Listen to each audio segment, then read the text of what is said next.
అందమైన చర్మ సౌందర్యం మీ సొంతం. Second aqua radiance deep cleansing gel.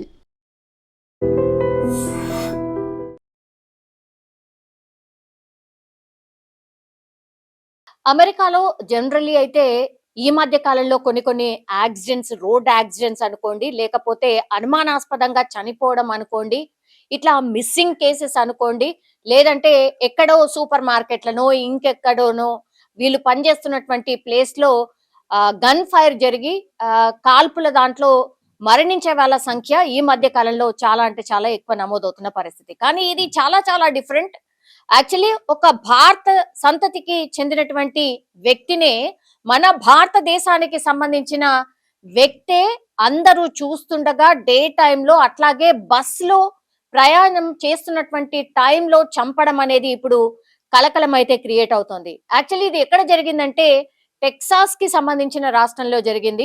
అది అక్షయ్ గుప్తా. ఈయన కేవలం 30 సంవత్సరాలు మాత్రమే. ఈయన భారత సంతతికి సంబంధించిన వ్యక్తి. యాక్చువల్లీ రీసెంట్లీ ఈయన కొత్త ప్రాజెక్ట్ కోసం అయితే ఇప్పుడు అక్షయ్ గుప్తా ఎవరైతే ఉన్నారో మైక్రోసాఫ్ట్ సిఇఓ సత్య నాదెల్లని రీసెంట్లీ కలవడం కూడా జరిగింది అక్షయ్ గుప్తా. ఈయన కేవలం 30 సంవత్సరాలు మాత్రమే ఉన్నాయి. అట్లాగే టూ టాలెంటెడ్ అన్న విషయం మాత్రం అర్థమవుతుంది. ఎందుకంటే మైక్రోసాఫ్ట్ సిఇఓ సత్య నాదెల్లాకి సంబంధించిన అపాయింట్మెంట్ దొరకడం అంత ఈజీ కాదు ఒకటి. ఆ తర్వాత ఆయన కలిసిన పర్పస్ ఏంటంటే ఈయన ఒక స్టార్ట్అప్ కంపెనీ స్టార్ట్ చేశాడు. ఫండింగ్ అనుకోండి, లేకపోతే దాన్ని ఎట్లా గ్రో చేయాలి అనుకోండి, ఈ విషయాలన్నీ డిస్కస్ చేయడానికి మాత్రం ఈయన మొన్న రీసెంట్లీ అయితే సత్య నాదెల్లను కలిసినటువంటి సందర్భం.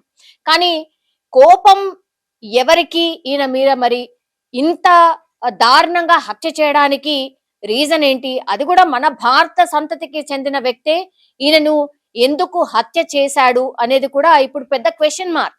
ఇప్పుడు చంపిన వ్యక్తి పేరు వచ్చేసి దీపక్ కండేల్. ఈయన కూడా మన భారత సంతతికి చెందినటువంటి వ్యక్తి. అయితే భారతీయుడు ఇప్పుడు ఈ దీపక్ కండేల్ ఎందుకని ఈ అక్షయ్ గుప్తాను చంపాడు అనేటువంటిది ఇప్పుడు పూర్తిగా క్వశ్చన్ మార్క్ గా మారిపోయినటువంటి పరిస్థితి. అయితే బస్సులో ప్రయాణం చేస్తుండగా ఈ హత్యనైతే చేసినటువంటి పరిస్థితి. అక్షయ్ గుప్తాని ఎందుకు చంపాడు ఏంటి అనేది కూడా ఎంక్వైరీ చేసినప్పుడు పోలీసుల అదుపులోనే ఉన్నాడు ఇప్పుడు దీపక్ కండేల్ అనే వ్యక్తి కూడా. ఎంక్వైరీ చేసినప్పుడు అసలు పొంతం లేని సమాధానాలు, అట్లాగే అసలు ఎందుకు చంపాడు అన్న రీజన్ అడిగినప్పుడు నాకు ఇతను మా మామలాగా మేనమామలాగా కనిపించాడు, అందుకని నేను చంపేశాను అన్నటువంటి రీజన్ చెప్పాడట పోలీసుల విచారణలో. ఇప్పుడు పోలీసులకు కొత్త డౌట్లు అయితే వస్తున్నాయి. అసలు అదేంటి, ఈయన మేనమామలాగా ఆయన కనిపిస్తే చంపడం ఏంటి, నిజంగానే రీజన్ కరెక్టా? పోనీ కాదు అనుకుందాం ఒకవేళ, మరి మేనమామ మీద చంపే అంత కోపం ఎందుకుంది ఈ దీపక్ కండేల్ కి అనేది కూడా ఇప్పుడు పూర్తిగా పోలీసుల ఎంక్వైరీలో అయితే తెలిసే అవకాశం అయితే కనిపిస్తోంది. ఇది మొన్న 14వ తారీఖున జరిగినటువంటి ఇన్సిడెంట్. టెక్సాస్ లో బస్సులో జర్నీ చేస్తున్నటువంటి ఈ అక్షయ్ గుప్తాని ఇప్పుడు దీపక్ కండేల్ అనే వ్యక్తి చంపడం అయితే జరిగింది.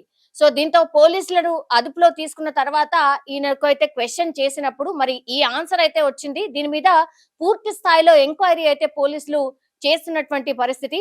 అండ్ వీళ్ళిద్దరు కూడా ఎక్కడ కలిశారు, ఎప్పుడైనా పరిచయం ఉందా లేదా, అసలు అన్నోన్ పర్సన్ ని ఎట్లా చంపుతాడు, భారత సంతతికి చెందినటువంటి వీళ్ళిద్దరు కూడా ఒకే ప్రాంతం నుంచి, అంటే మన భారతదేశానికి సంబంధించిన వ్యక్తులే, మరి ఎందుకని కోపం పెంచుకున్నాడు, పోలీసులకు చెప్పినటువంటి రీజన్ కరెక్టా, అబద్ధం ఏమైనా చెప్పాడా అనేది కూడా ఇప్పుడు పోలీసులు ఎంక్వైరీ అయితే చేస్తున్న పరిస్థితి. కానీ ఒక మంచి ఫ్యూచర్ ఉన్నటువంటి వ్యక్తి ఇప్పుడు అక్షయ్ గుప్తాను కోల్పోవడం అయితే నిజంగా బాధాకరం. అట్లాగే ఫ్యామిలీస్ కి కూడా అర్థం కాని పరిస్థితి. అంటే ఇద్దరు కూడా టూ టాలెంటెడ్. ఇప్పుడు దీపక్ కండేల్ కి సంబంధించి కూడా ఈయన ఎక్కడి నుంచి వచ్చాడు ఏంటి అనేది ఎంక్వైరీ చేస్తున్నారు.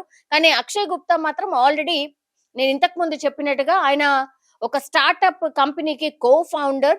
సో ఆయన జీవితంలో ఎదగాలనుకున్నటువంటి టైంలోనే మరి హత్య జరిగిందా, కావాలనే ఏదైనా ఆయన మీద, అంటే బాగా ఎదుగుతున్నాడు, మంచి సక్సెస్ రూట్ లో ఉన్నాడు కాబట్టి అట్లాంటిది ఏమైనా పరిచయం ఉన్న నేపథ్యంలోనే ఈ హత్య జరిగిందా? సో అన్ని కోణాల్లో మాత్రం పోలీసులు అయితే ఎంక్వైరీ చేస్తున్నటువంటి పరిస్థితి అయితే కనిపిస్తోంది. నిజంగా ప్రస్తుతం ఉన్నటువంటి సమాజం దేనికి ప్రయారిటీ ఇస్తుంది? ఆర్థిక సంబంధాల చుట్టూ మాత్రమే తిరుగుతోంది. మళ్ళీ ఎన్నికలంగానే చాలా విరక్తి కలుగుతాం. మంచి అనిపిస్తుంది కదా, లేడీస్ కూడా ఛాలెంజింగ్ జాబ్స్ చేసినప్పుడు చాలా బాగుంటది. ట్రాఫిక్ అసిస్టెంట్స్ గా నియమించిన ట్రాన్స్జెండర్స్ అందరితో సాల్యూట్ చేయించుకుంటున్నారు. ఫుడ్ డెలివరీ ఇవ్వటానికి వెళ్ళినటువంటి డెలివరీ బాయ్ అనిల్ పై కళ్ళ ముందు పెళ్ళండి